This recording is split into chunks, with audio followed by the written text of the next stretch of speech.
Naquele tempo, Jesus disse aos seus discípulos: A vinda do Filho do Homem será como no tempo de Noé.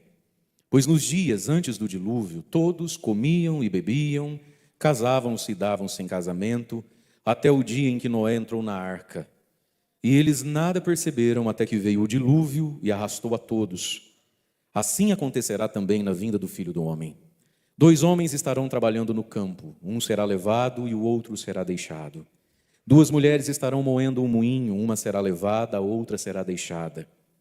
Portanto, ficai atentos, porque não sabeis em que dia virá o Senhor.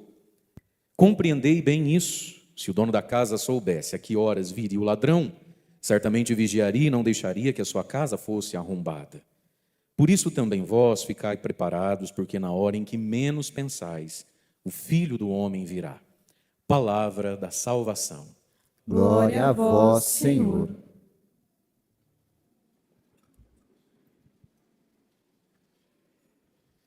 A vinda do Filho do Homem será como no tempo de Noé.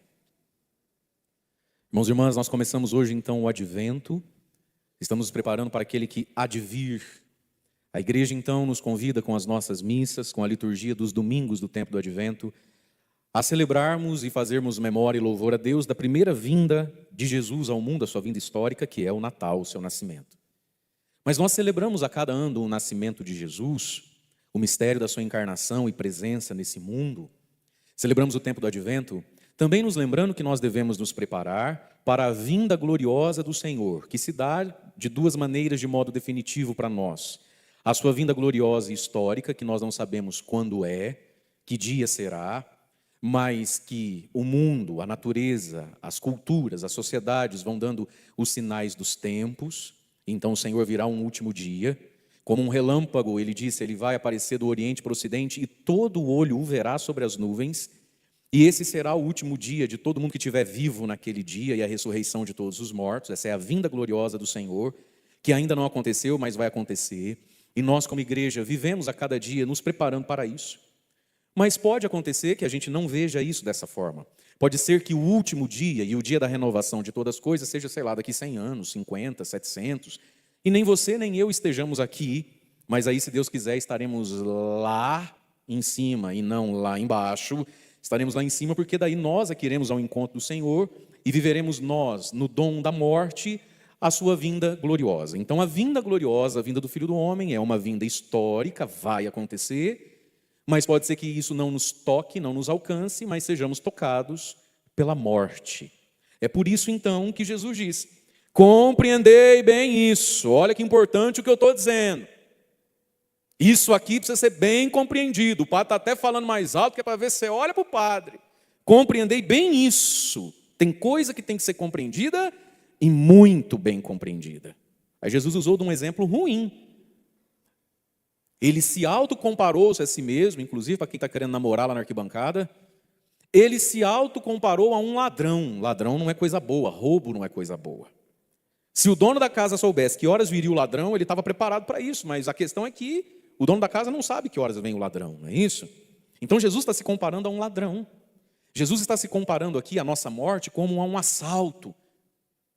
Porque para a nossa natureza humana decaída por causa do pecado, sim, a vinda de Jesus, que é uma bênção, é uma graça, sem ela não tem céu. Quem quer morar no céu? Para eu não me sentir sozinho. Quem quer morar no céu? Quem quer ir hoje? Está vendo? É bom ir para o céu, sim ou não? Mas você quer ir hoje? Não. Por isso que Jesus está falando de algo tão precioso, usando a imagem de algo que não é tão bom. Ladrão, assalto na madrugada, a casa arrombada, porque é muitas vezes assim que a morte nos toca, como um ladrão. Por um acidente, por uma tragédia, por uma morte, às vezes de uma pessoa ainda jovem. Você fala, nossa, mas podia ter vivido mais uns tantos anos, né? Hoje eu estou fazendo 37, a minha oração é essa aqui. Dobra, Jesus. 37 vezes 2, 74, né? Acho que tá bom para mim. Então, mas por mais que eu chegue aos 74, estão aqui meus pais hoje, meu pai e minha mãe, e que a vida seja de um curso muito natural, que eles morram velhinhos, que tem hora que morrer também, né? E eles morram antes do filho, que é o curso natural da vida. É o filho que enterra o pai, enterra a mãe, não o contrário. Ainda que as nossas histórias consigam ser assim muito naturais, No fundo, quando for velório um do outro, parece uma casa sendo arrombada, não parece? A gente vê muito isso. Às vezes aquela vovó, aquele vovô, já passou, não quero jogar praga em ninguém, entenda bem, já passou dos 80. Quem tem mais de 80, Deus abençoe, não é isso que eu estou, calma. Mas já passou dos 80, 80 e tantos, muito tempo vem doente, quase foi uma vez, quase foi duas vezes, não teve Covid que levou. E vai ficando, mas vem doentinho, né? E o coração enfraquece. Enfim, a vida vai acabando, vai morrendo. E às vezes está ali na cama, já tem meses, ou talvez um ano, a gente vê que está indo. No dia que vai, é um chororô. Ao mesmo tempo que tem o sentimento de, pá, descansou. Foi para Deus, né? Tem certeza que está com Deus, foi boa pessoa, viveu a fé. Mas lá dentro do coração parece que foi roubado. Parece que foi tirado à força.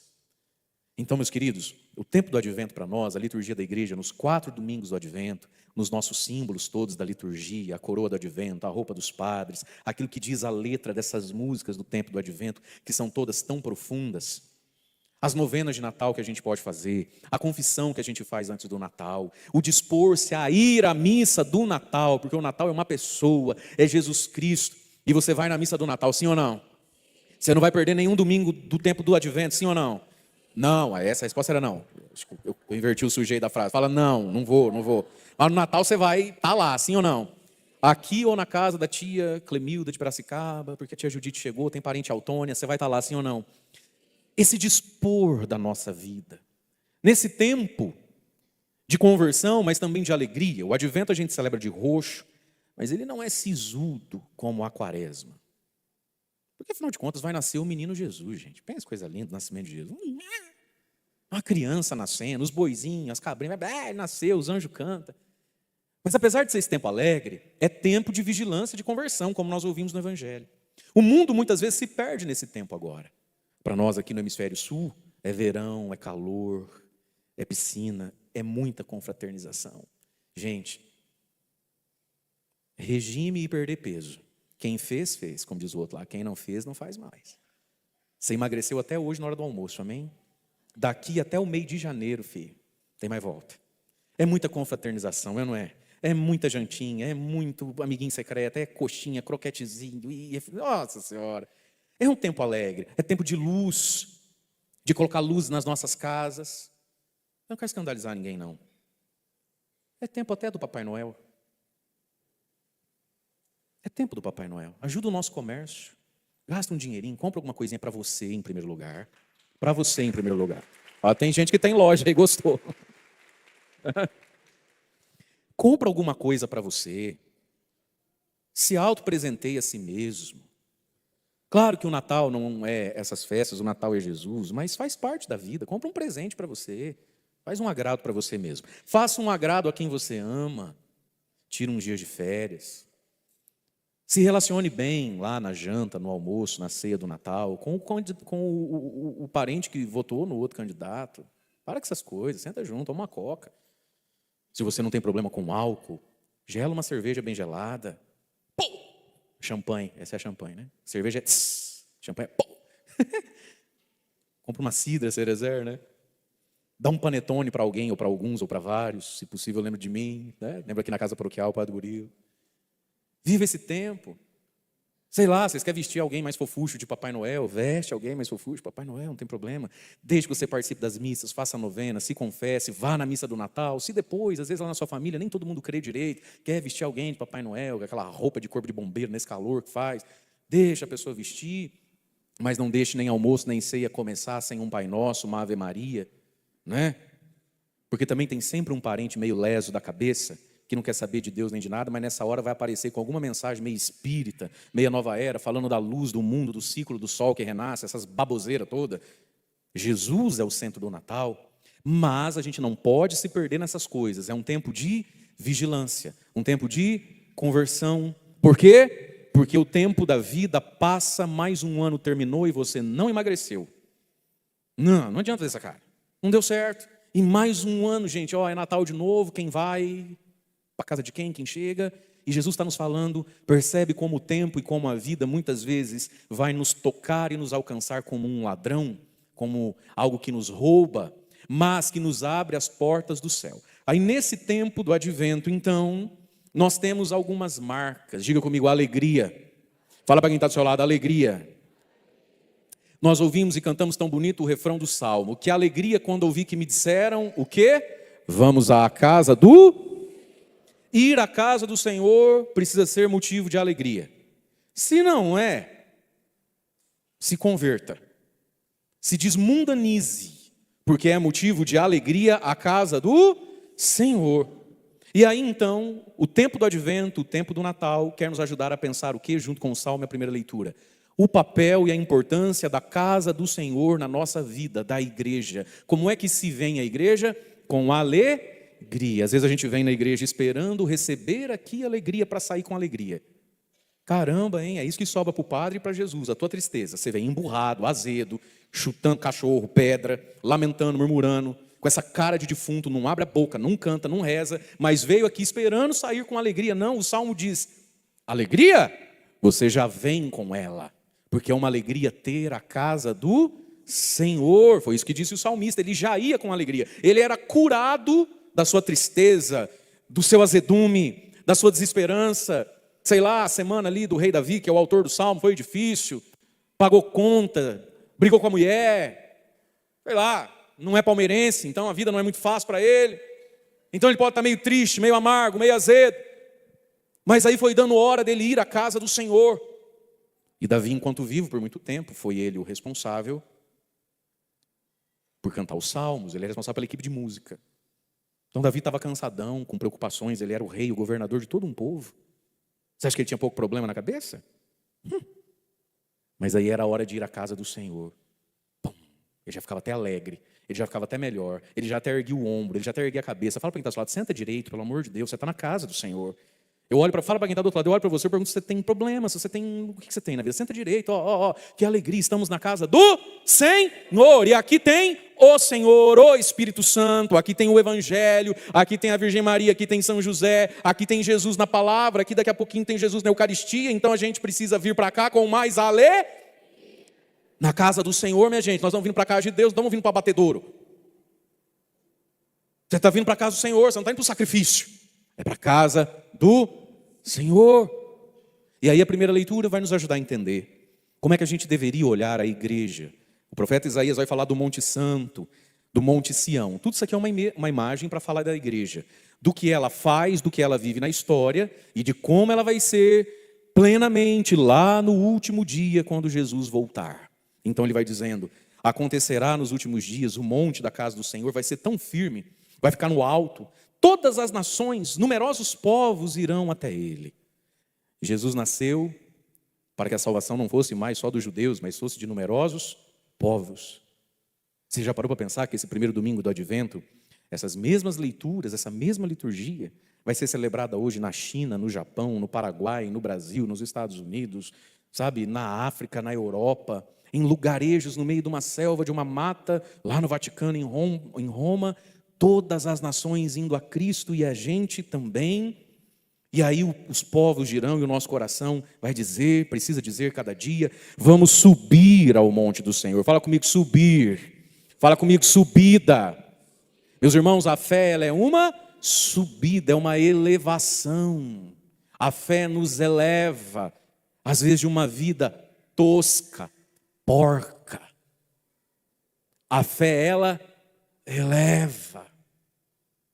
A fé é um convite a subir, a sair dessa planície, às vezes tão cheia de barbaridades e bárbaros, e subir, se elevar, elevar os nossos pensamentos, elevar o nosso coração, elevar o nosso vocabulário, elevar as músicas que escutamos. Hoje eu fiquei sabendo de uma filha de Deus que é muito sucesso aí, sobretudo para os adolescentes e as mais novas aí, nunca, de verdade, que eu nunca tinha ouvido falar mesmo, não vou falar o nome dela aqui, para não achar que o pá tem raiva da pessoa, não tem raiva não.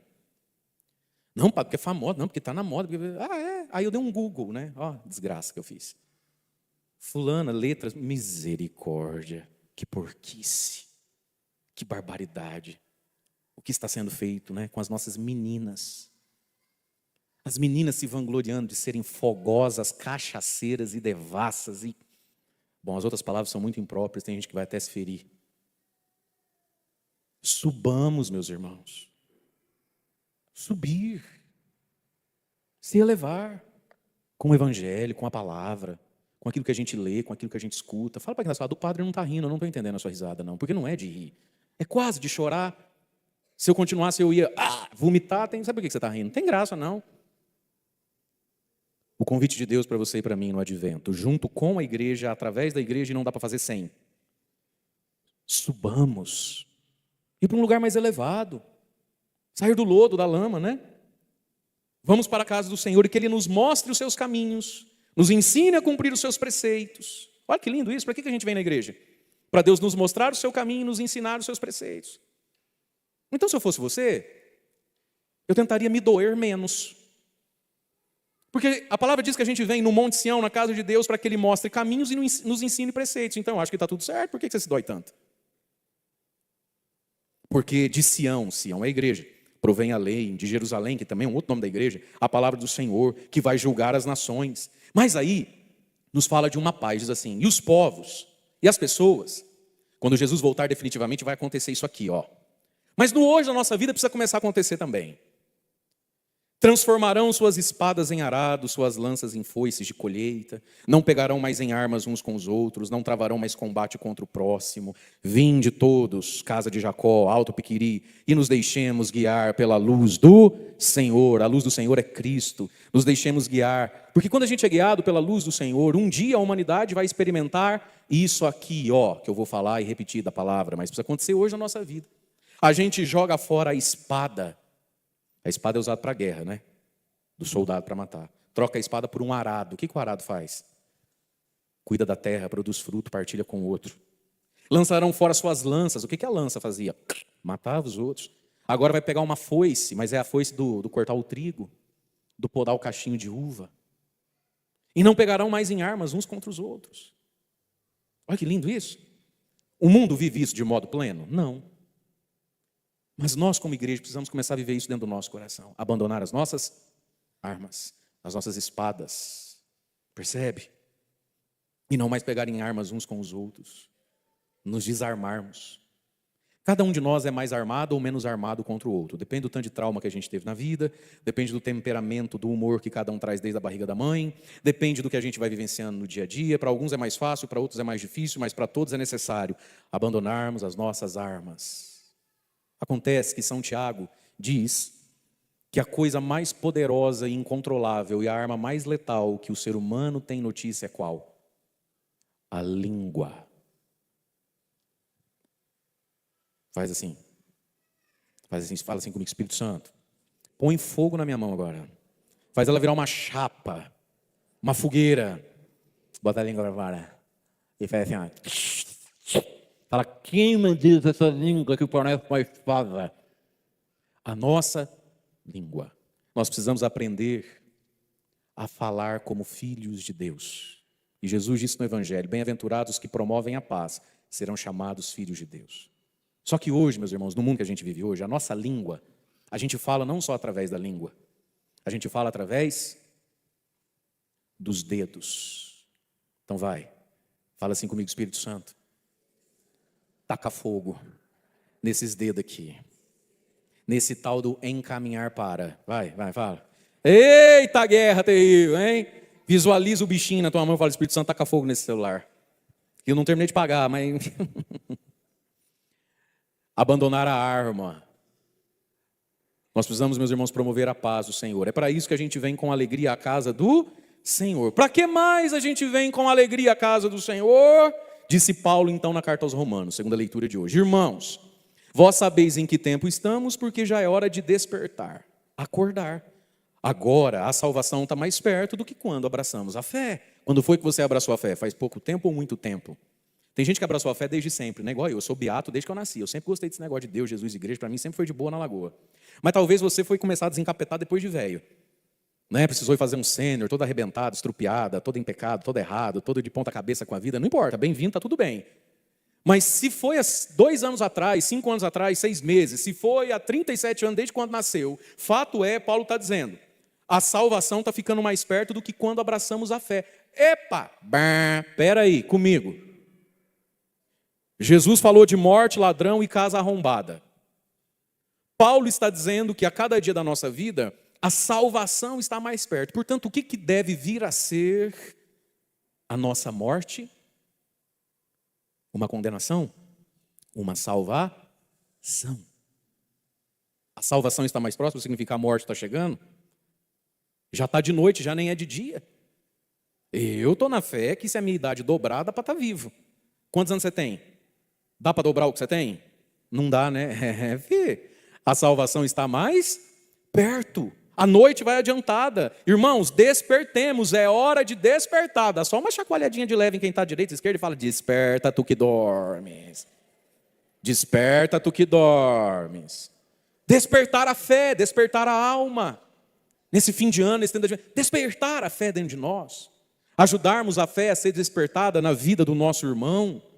Talvez você está esperando alguém te chamar para fazer uma novena de Natal. Não vão te chamar. Então, ao invés de você ficar muito magoado, muito escandalizado, nossa, tem tantas novenas de Natal na paróquia, ninguém nem para chamar nós. Talvez seja Deus chamando você para chamar os outros. Ninguém te chamou? Vem ali, pega 10 livrinhos, 12 livrinhos, a vizinha da frente com a vizinha do lado, com aquele que trabalha com você, aquele que convive, é mais chegado, é mais amigo. Promova uma novena de Natal. Desperte pessoas para a fé, para a esperança, para o amor de Deus. Aí a palavra continua. A noite vai adiantada, o dia da salvação vem chegando, então despojemo-nos das ações das trevas e vistamos armas de luz. O que é despojar? Tirar a roupa. Se despojar das coisas das trevas que a gente vai vestindo e acumulando, se vestir de armas de luz. Aí Paulo vai dizer uma palavra que é tão triste pensar que ele escreveu isso aqui que eu vou ler para a paróquia de Roma. Quando você lê assim na Bíblia, carta aos Efésios, quem em Éfeso vai ler? A paróquia. A galera que está na rua, no boteco, não vai ler. Quem é que lia as cartas de Paulo? A galera da igreja. Carta de São Paulo aos romanos. Quem? Ao povo de Roma, que ia na igreja. A paróquia de Roma. Olha o que ele escreve para uma paróquia. Misericórdia, Senhor. Ai, Jesus, que vergonha. Para o povo da igreja. Mas também Roma não é o piquiri, por isso. Por isso que São Paulo sofria. Porque ele não teve a alegria que eu tenho. Não deram para ele o piquiri, deram Roma. Aí sofreu mesmo. Olha a carta que ele tem que escrever para Roma. Procedamos honestamente. Você tem que dizer isso para uma pessoa de igreja é o ó do Borogodó, você não acha não? É para acabar com o piqui do Goiás, você não acha não? Você tem que escrever para um povo que vai na missa. Dá para você começar a viver e proceder honestamente? Coitado de Paulo, ele não era feliz como eu não. Irmãos, olha, o povo da igreja, nada de glutonerias e bebedeiras, são as comilanças, os prazeres todos, o piseiro todo, a lancha, as novinhas e a champanhe. Entende? Os churrascos alto piquiri, onde todo mundo bebe até cair, passa mal. Meu Deus, as bebedeiras. Gente, nada de glutonerias e bebedeiras. Nem misericórdia. Vai fazendo sinal da cruz, porque é até ruim de ouvir isso aqui, mas é a palavra, não posso fazer nada, está escrito. Vai fazendo sinal da cruz, assim, nada de orgias sexuais, imoralidades, misericórdia, Senhor, Pai amado. E ele escreveu isso para quem? Para a paróquia de Roma. Pobre de Paulo, se morasse no Piquiri, não sabia nem o que é essas palavras, mas como ele morava em Roma, olha as coisas que ele passava na mão do povo. Imoralidades, nem de brigas, nem de rivalidades, pelo contrário, revestivos de Jesus. Irmãos, Jesus fala assim, Jesus dança assim, Jesus bebe esse tanto, Jesus usa essas expressões. Jesus é a nossa meta. O que é ser cristão? É estar unido a Cristo. Qual é o ponto alto da fé cristã? Vir à missa. Fazer o que na missa? Tirar foto com o padre? Qual que é o ponto alto da fé? A missa. E qual é o ponto alto da missa? A comunhão, comungar, unir-se, misturar-se numa pessoa. Portanto, a gente precisa fazer essa pergunta. Jesus fala assim, canta assim, dança assim, trata assim os outros, reage assim quando contrariado, põe essas músicas para tocar, escolhe essas piadas para dizer. Jesus ficaria ou está neste grupo de WhatsApp mesmo? Quando o assunto é dinheiro, Jesus age assim, pensa assim, é sovina, muquirana ou ganancioso assim? Paulo está dizendo, revestivos de Cristo. O menininho Jesus que vai nascer, nasceu para quê? Para a gente ter comunhão com Ele, nos assemelharmos a Ele. Ser cristão é desafiante, mas essa, meus irmãos, é a grande aventura da vida. Por quê? Porque quem desistiu de se vestir de Cristo ou não quer, Ou quem, quando vai se vestir de Cristo, fala, nossa, é muito justinho, nem cabe em mim. Eu não quero me vestir de Jesus, não. Quem quer se vestir de mundo e por aí? Essas pessoas estão felizes? Elas têm paz? São infernais e infernizantes, verdade ou não é? Então fala para quem está falando, se veste de Jesus, ele é o teu número, cabe certinho, certinho, certinho, certinho. Fala, Jesus é extra GG igual você, assim, ó, vai caber certinho, cabe certinho. Nos vistamos de Jesus. Por que é que a gente vem com alegria à casa do Senhor? Então, para aprender a paz, a lei e os preceitos. Para nos revestirmos de Cristo e despertar a alma, porque já está na hora de acordar. E o que mais? Para nos prepararmos para o dia do Senhor, que é como, então olha aqui para o Padre. A vida do Filho do Homem, Jesus está falando, a minha vinda na sua vida, às vezes, lá no dia final, ou na sua morte. Mas também no nosso cotidiano, porque Jesus também vem no cotidiano, né? Ele vem na história, vem na morte, mas vem no evangelho de cada dia, vem nos sacramentos que nos visitam, a Eucaristia, a confissão quando necessária, o casamento quando é momento e vez na sua vida, a ordenação sacerdotal. Jesus me visitou na minha ordenação. Jesus te visitou no dia que você casou. Jesus nos visita através do pobre, do doente, do marginalizado, do esquecido, do ridicularizado, do humilhado, porque diferente, do humilhado, porque caído mesmo nas suas próprias humilhações. São visitas de Cristo para nós. Aí Jesus está falando assim, acontece que as minhas visitas é assim, ó, é como nos dias de Noé. Fala comigo, Noé. Fala o homem que fez a arca. Fala assim, não conseguiu salvar ninguém. Só os bichos. Gente, dá para acreditar que Noé só conseguiu salvar bicho? Você já usou essa expressão, né? Ei, padre, aquele lá é teimoso igual uma mula. Fala para quem está falando, Noé só salvou os bichos. Muita mula e muita anta ficou do lado de fora. Dá para acreditar um negócio desse, gente? Noé, o homem que fez a arca. Porque nos dias de Noé, antes do dilúvio, não teve um dilúvio que veio? E aí quem que entrou na arca? Noé e a família dele. E aí a gente nem sabe se a família dele não entrou por medo de apanhar. Eu não sei se você está aqui com o teu pai, com a tua mãe porque você quis ou porque te ameaçaram de morte, falaram que você não vier, não tem pizza. Numa dessas você está na missa aqui ameaçado de divórcio. Ou voltem na igreja ou eu largo. Não tem vergonha, não? Eu não sei se a família do Noé entrou na arca ameaçado pelas faltas na carteirinha da catequese. Eu não sei. A Bíblia diz que entrou o Noé, a mulher e acho que 2, 3 filhos lá que ele tinha, umas nora. Mas a arca era imensa, gente. Era mais ou menos assim do tamanho da igreja nova. E quem que entrou? Só os bichos. O povo não entrou na arca, porque antes do dilúvio, o que o povo fazia? Todos comiam, bebiam, se casavam, davam-se em casamento. No outro evangelho ainda vai dizer que Jesus assim, compravam e vendiam e negociavam. Então, Noé fez uma arca, cabia todo mundo. Dava para ter sobrevivido ao dilúvio. As tragédias, ao pecado, à tentação, ao satanás que às vezes entra na nossa vida, a gente nem queria, ele vem. As fraquezas que são nossas, sei lá, o dilúvio. O que pode significar dilúvio na sua vida? Pensa aí, você é inteligente sim ou não? Então bota a mão na cabecinha e fala assim, Espírito Santo me mostra o que é dilúvio na minha vida. O que é dilúvio na minha vida? Sei lá, o desemprego, o adultério, a traição, a tentação, vontade de trocar de mulher, vontade de trocar de marido, vontade de trocar de paróquia. O que é tentação na sua vida? Vontade de sumir, vontade de se suicidar. O que é dilúvio na sua vida? Pornografia, dinheiro, jogo, cigarro, maconha. O que é dilúvio na sua vida? Sabe, aquilo que acontece. Mas aí, o que o povo fazia? E o dilúvio está formando. O bonito é isso. O Noé, que era um homem justo e santo, todo dia chegava em casa, pegava um serrote e ia lá, cortar madeira. Aí pegava a madeira, joelhava lá no cantinho. Aí pegava a motosserra. E corta a madeira. E vai no comércio, e compra cola, e vai não sei o quê. O homem está construindo um barco. Vai vir um dilúvio. O céu vai escurecendo, vai chover como nunca choveu. E o Noé, um homem santo, um homem justo de Deus, enquanto está todo mundo lá no piseirinho, na revoada. Onde é que está o Noé? Na revoada? Hein? Onde é que está o Noé? Fumando pendrive no rodão? Onde é que está o Noé? Fazendo. E ninguém se pergunta por que o Noé, que é visivelmente uma pessoa melhor do que nós, escolhe isso, vive assim, e o povo não percebeu o Noé. Quem é Noé na sua vida? Minha gente, ninguém vai poder dar desculpa na porta do inferno. Deus coloca em nossas vidas pessoas que são como Noé. E a gente consegue simplesmente não perceber que tem um Noé ou uma Noa. E segue, come, bebe, compra, vende, casa, divorcia, faz fofoca, faz guerra, sabe? Vive como se não tivesse um Noé.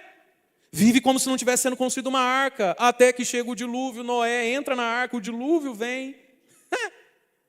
E todo mundo morreu, se perdeu. E por que não perceberam? Come, bebe, festa, compra, vende, compete, odeia, se prostitui, se desvia. Isso anestesia o ser humano. A gente vai ficando anestesiado. E a gente não percebe a arca sendo construída, não percebe que não começou nem a construir a arca. Dá uma cotoveladinha, alguém me ajuda a fazer uma. Ele fala assim, já está garoando, você não foi nem comprar madeira. Já está garoando, você não comprou nem o colete salva-vida. Mas assim, você é devagar, quase parando, hein? Meus irmãos, ninguém viu. Como é que não vê um dilúvio formando? A gente não é assim? Você fala, ih, rapaz, esse vento forte, essas nuvens mais escuras, fechar a janela. A gente não fecha a janela? Você não está vendo a chuva vir? Você não está vendo o Noé indo por outro caminho? Noé está indo por outro caminho. Noé está gastando tempo com outras coisas. Noé está andando com outras amizades. Pensa bem, quem é que você quer seguir? Faz pouco caso do Noé, não. Fizeram pouco caso do Noé. E passaram a vida dando risada no Noé. Lá, o crente. Só que eu estou construindo a minha arca, né, filho? Quando chove, eu tenho onde entrar. Quando inunda, eu tenho no que flutuar. O nome disso é fé. Jesus, igreja. E fé não se improvisa. Você não dorme sem e acorda só com ela. Sabedoria, filho, filha. Juízo e discernimento. Você não dorme maluco e acorda sábio. Você não dorme prostituta e acorda casta. Você não dorme irascível, bravo, vingativo, fofoqueiro do inferno e acorda santo e doce. Essas coisas a gente constrói ao longo da vida. E você sabe por que a gente está vivo hoje, você e eu? Porque Deus olhou para você e para mim e falou, não terminou a arca ainda, né? Vou segurar a chuva. Deus está nos dando a oportunidade, minha gente, de construir a arca, aquilo que flutua sobre o mundo, sobre as intempéries. Só que se a gente faz pouco caso do Noé, fica brincando de que não precisa da arca. Quando chover, aí foi, né? Então, a vinda do Filho do Homem é assim, na história, na morte, no dia a dia da nossa vida. Quantas vezes a gente é visitado por Deus e a gente não percebe Deus? Porque tem que comer, tem que beber, tem que festar, porque eu estou magoado, porque eu estou triste, porque eu estou decepcionado, porque eu estou escandalizado, porque eu estou magoado, porque eu estou ferido. Fião, bora fazer arca, para com essas frescuras. A gente tem muitas desculpas e não constrói a arca nunca. E aí a gente fica insensível para Deus, para as visitas de Deus. Deus nos visita em momentos da nossa história, da nossa vida. Talvez essa homilia, essa missa é uma visita de Deus. Para tantos, mas quantos? Insensíveis porque precisam comer, beber, comprar, vender, suas ambições, ilusões, e você não está nem aí com nada. A missa que te irrita é a mesma que transforma o outro.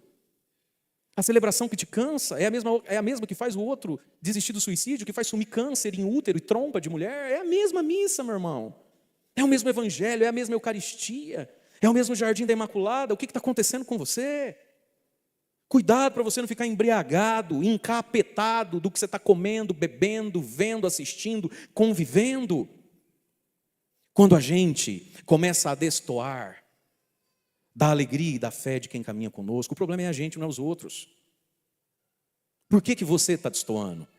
Pega na orelhinha de alguém aí, você está me ajudando a pregar. Fala assim, o que está acontecendo com você? Puxa a orelhinha dessa pessoa, você vai ficar sozinha, né? Deixa eu te ajudar também, não sei como é que você está vivendo, então... Tem cara de anjo, mas eu não moro com você. O que está te acontecendo? Por que está destoando? Todo mundo tão feliz na casa do Senhor, você anda meio cabisbaixo, meio azedinha, ai. Preparar a arca. E aí então, por que a gente vem na casa do Senhor? Para aprender a viver o cotidiano. Ó, Jesus diz assim, assim será na vida do Filho do Homem. 2 homens vão estar trabalhando no mesmo campo. Um será levado, o outro será deixado. Que interessante, no mesmo campo, trabalhando, no mesmo trabalho, no mesmo emprego, alguém consegue ficar mais santo, mais maduro, mais fraterno, mais generoso, mais consciente de que sem Deus a gente não é nada e que a gente precisa vir à missa comungar. No mesmo emprego, no mesmo trabalho, no mesmo campo, alguém consegue virar um demônio, um diabo, uma pessoa má, azeda, do contra, promíscua, traidora, competidora, no mesmo campo. Um será levado, outro será tirado. 2 mulheres, olha lá, mulherada, é que vocês agora. Falou dos homens, fala das mulheres. 2 mulheres estarão moendo no moinho, no mesmo moinho. Uma será levada, a outra será deixada. Tem mulher que consegue, com marido, 3 filhos, ficar santa e ir para o céu. Tem mulher que consegue, com marido, 3 filhos, virar essa coisa que você virou aí, insuportável. Meu Deus do céu, só de olhar para você a gente já sente vontade de ficar longe. Amarga, briguenta, preguiçosa, uma coisa assim. Nossa Senhora. Vamos completar o evangelho? Não precisa, mas a nível de exemplo. 2 adolescentes serão coroinhas na mesma missa. Um será levado, outro será tirado. Com a mesma missa, tem gente que consegue para o céu, tem gente que consegue para o inferno. 2 estarão na mesma equipe de música. 2 estarão na equipe dos MECEPs, ministros da Eucaristia. 2 serão padres. Ixi, deu certinho, né? 2 serão padres na mesma paróquia. Gente, tem gente se condenando, tem gente se salvando com as mesmas coisas, porque a questão está aqui, ó, no coração, mas o cotidiano é a vinda de Cristo também. Jesus nos visita. Talvez um pobre passa por você, um miserável passa por você, ele é o motivo da tua salvação, mas o mesmo passa na vida do outro, é o motivo da condenação do outro. As mesmas visitas de Jesus. As mesmas dores. Tem gente que está ganhando o céu com o câncer. Tem gente que está perdendo o céu com o câncer. Tem gente que está ganhando o céu com o desemprego. Tem gente que está perdendo o céu com o desemprego. Um vai, outro fica na mesma coisa. Bate no teu peito e fala, a questão sou eu. A questão sou eu. Fala para quem está ao seu lado, eu achava que era você o meu problema. As mulheres podem falar para os maridos, fica à vontade, filha, joga para fora. Fala, eu achava, amor, que era você o meu problema, eu estou vendo que parece que sou eu. Os adolescentes aí, os emburradão de fundo aí, você achou que o teu problema era a Tati, a Paty, a Nath, a Rafa, a Dana, a G, a Dani e a Lô e a Ju. Não, o problema é você, o problema sou eu. Gente, eu não estava achando que o meu problema era vocês. Não, o problema meu sou eu. Na mesma coisa, um vai, o outro fica. Põe a mão na sua coisa e fala, Jesus, me muda por dentro. De dentro para fora. E aí Jesus diz, portanto, ficai preparados. Na hora em que menos pensais, o Filho do Homem virá. O Filho do Homem virá. E a gente tem que saber ler os sinais das vindas do Senhor. Ele se aproxima de nós para nos salvar. Portanto, queridos, nós viemos à casa do Senhor com alegria, também para aprender a moer o moinho, trabalhar no campo, viver a segunda-feira, a terça-feira, a quarta-feira, a vida, o advento, o ano que vai entrar daqui a pouquinho. A gente vem na igreja para aprender a viver. Entende isso? A gente vem na igreja para aprender a viver com Deus na vida. Viver com Deus na vida. Colher Deus na vida. Saborear Deus na vida. Nas coisas, na nossa história. Onde é que está Deus, afinal de contas? Ah, padre, Jesus está na Eucaristia. É claro, verdade. Eu sei disso.